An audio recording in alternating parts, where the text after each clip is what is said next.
السلام عليكم، مرحبا بكم، إن شاء الله تكونوا كامل بخير وعلى خير، اللهم صل وسلم وبارك على سيدنا محمد.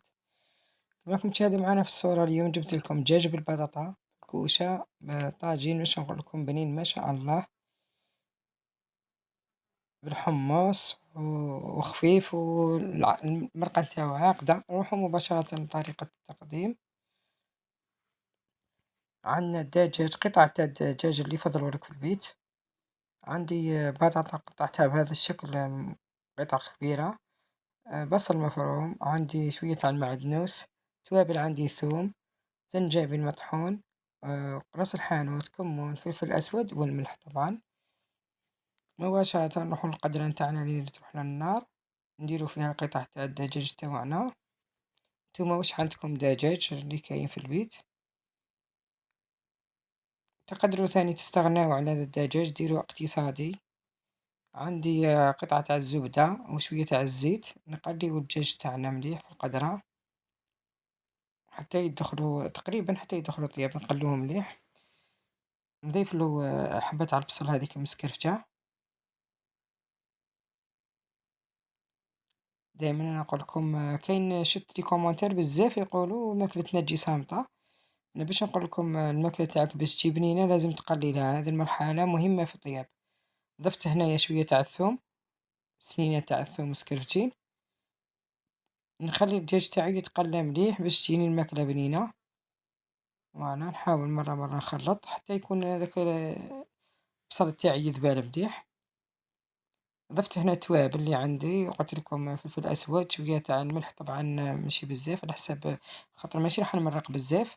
والتوابل راس الحانوت والكمون وشويه تاع الزنجبيل. الزنجبيل راه مليح.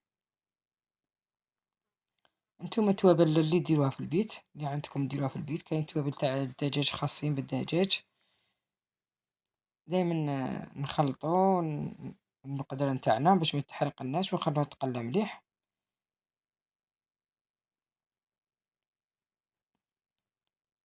نقلب الدجاج تاعي ونخليه يطيب على عقلو.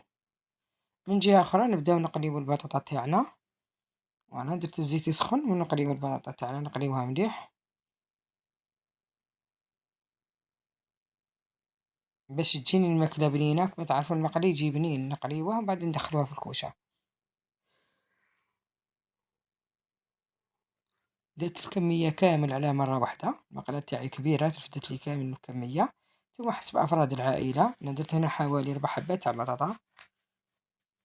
من جهة أخرى القدرة نتاعي نزفت لها حبة تاع طماطم مسكرفجة، حبة طماطم كانت عندي هنا في الفريغو، ذوبتها ودرت ضفتها القدرة. ضفت كذلك شوية تاع المعدنوس. فوالا، ولما نمرقو ما نكثروش الماء بزاف. الماء طبعا دائما نقول لكم يكون سخون، من الأحسن الماء يكون سخون. نمرقو نخلو، غطيتها هنايا خليتها ترتاح وضفت لها الماء السخون. فوالا، والمرقة دائما نديرو مرقة قليلة، ما نغطيوش الدجاج كامل بالماء باش تجينا مرقة قليلة وناشفة وعاقدة كما يقولوا ناس زمان. الأم هذيك اللي وصت بنتها قالت لها، مرقي بالدمعة وطيبيه على الشمعة. معناتها مرقي بالدمعة معناتها ما تكثريش الماء بزاف، غير بشوية الماء، ما تكثريش الماء، الماكلة تاعك تجي صامتة لما تكثريها الماء. وطيبيه على الشمعة، معناتها النار نقصي لها النار بزاف بزاف باش الماكلة تاعك تعقد لك بالعقل وتجي بنينة.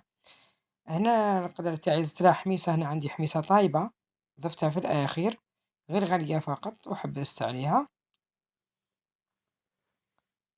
فوالا، البطاطا تاعي راهي طابت لي، نحيتها حطيتها بجهة. وهنا الدجاج تاعي ثاني راه عقد لي غير شوية مع الحمص ونطفي عليه. نروحو الآن للصحن اللي يروح لنا الكوشة، ما نديرو فيه والو. حطيت فيه قطع تاع البطاطا تاعي، ستفتهم في القاع المول تاعي اللي يروح الكوشة. نتوما خيروا المول اللي بغيتو، دائري ولا مربع ولا واش تحبوا. فوالا، غطيت هذاك القاع تاع المول تاعي بالبطاطا اللي قليتها. فوالا، نحاول نستفها.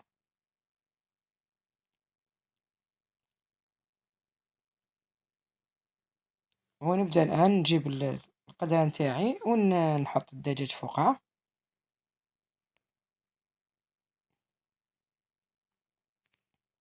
فوالا، نحط الدجاج تاعي هو الأول.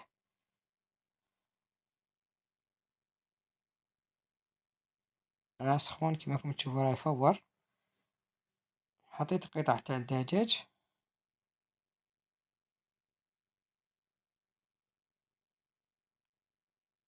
ونبدا نضيف المرقة نتاعي بالحميصة من فوق مع وين هذاك البطاطا نغطيها بالحميصة والمرقة تاعي. المرقة تاعي راهي خاثرة، ما شاء الله، ماشي بزاف المرقة، ما تكونش المرقة بزاف بزاف، لو كل شي راه طايب ندوها غير هذاك الفرomاج تاعنا يسخن لنا فقط.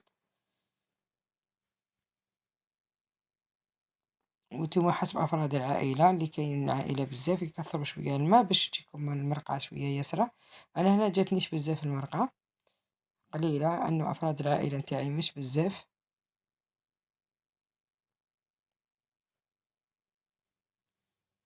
فوالا، من بعد ندير شوية فرماج رابي.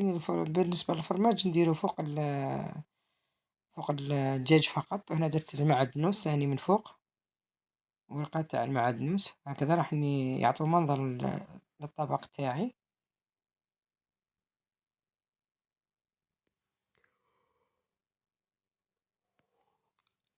ها هو الفرomاج رابي، نديرو فقط فوق الدجاج.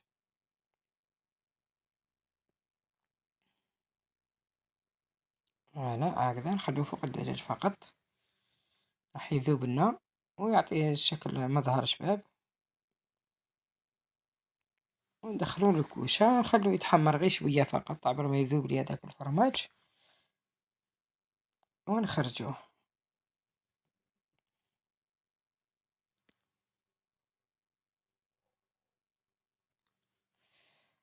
هنا راه طاب معايا البلا، باش نسقي دركا جبت الصحن تاعي تاع التقديم، نحاول نسقي. درت أطراف الدجاج هما الأولين، وحطيت هاذوك الحبة تاع البطاطا في الأطراف، ومن بعد باش درت المرقة. فوالا.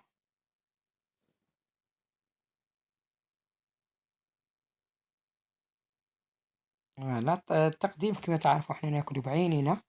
صحن التقديم قد ما تضبطيه مليح، تدريسيه، رايحين يحبوا الماكلة نتاعك. فوالا، لازم يكون البلا تاعنا بيان دريسي. فوالا، هذا هو الطبق تاعنا. نضيفوا له كذلك من فوق ورقة تاع المعدنوس. الطبق تاعنا راه ما شاء الله يشهي، واش نقول لكم، بنين بنين بالبزاف. ولكم تشوفوا بالمرقة خاثرة. نتمنى يعجبكم الطبق تاعنا، جربوه وما تندموش عليه، أكلة يومية. دمتم في رعاية الله وحفظه جميعا، مع السلامة، ما تنسوناش كومنتير.